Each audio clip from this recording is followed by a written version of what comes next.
matita, uno strumento semplice, eppure fatto di legno, grafite, gomma, materiali che arrivano da ogni angolo del pianeta. Milton Friedman diceva che la matita è la prova del potere che ha il mercato di far cooperare entità lontane nel mondo. Oggi vi chiedo di guardarla con un'altra prospettiva. Vi chiedo di vederla come la risposta a un bisogno umano fondamentale: lasciare un segno. Avete mai avuto un sogno di quelli da bambini, che si è poi trasformato nella volontà di avere un impatto, di lasciare un segno? Io sì, ma non sapevo da dove iniziare. Poi col tempo ho scoperto che la chiave era più semplice di quanto pensassi: ascoltare. Perché quando ascolti davvero le persone, le storie, i bisogni, succede qualcosa di straordinario, nascono opportunità. E oggi il mio lavoro è diventato proprio questo. Con un team fantastico ho fondato un'azienda che ascolta i bisogni delle persone. Cosa vuol dire? Vi sarà capitato sicuramente di lasciare una recensione a un prodotto, chiamare per chiedere un'informazione su un servizio. Adesso mettetevi dall'altro lato. Ci sono aziende che hanno milioni di clienti e le persone in queste aziende ricevono ogni giorno centinaia di chiamate, messaggi, chat sul sito, informazioni chiave per l'azienda per comprendere cosa vogliono i clienti. Se solo potessero leggerle tutte. Sono sparse su canali diversi, a volte scritte in lingue diverse, vengono ricevute da persone diverse ed è praticamente impossibile per un essere umano leggerle tutte, avere il senso di ognuna, la visione d'insieme in un tempo utile. Oggi però con l'intelligenza artificiale succede qualcosa di nuovo.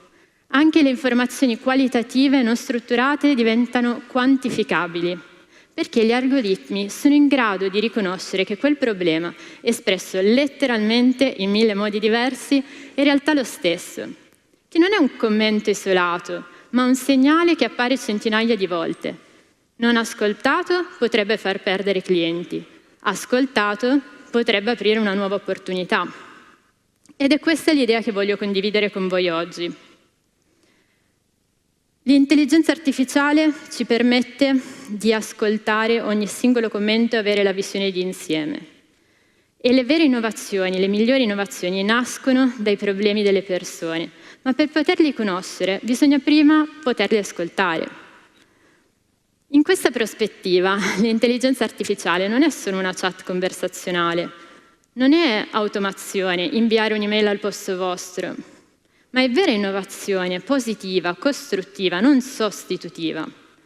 Parliamo spesso di intelligenza artificiale generativa che crea testi, immagini, video, risposte, però ci dimentichiamo che per dare una buona risposta bisogna prima comprendere davvero la domanda. Che cosa significa? Come lo facciamo concretamente? Torniamo un attimo in azienda. Immaginate di collegare tutti i canali attraverso cui ricevete queste informazioni dai clienti in un unico flusso continuo di informazioni. Durante il viaggio i dati sensibili vengono cancellati, le informazioni duplicate rimosse, le diverse lingue tradotte, finché questi dati non arrivano in un porto dove, come tanti container, vengono categorizzati. Il porto diventa una mappa ordinata delle sfumature della voce dei clienti.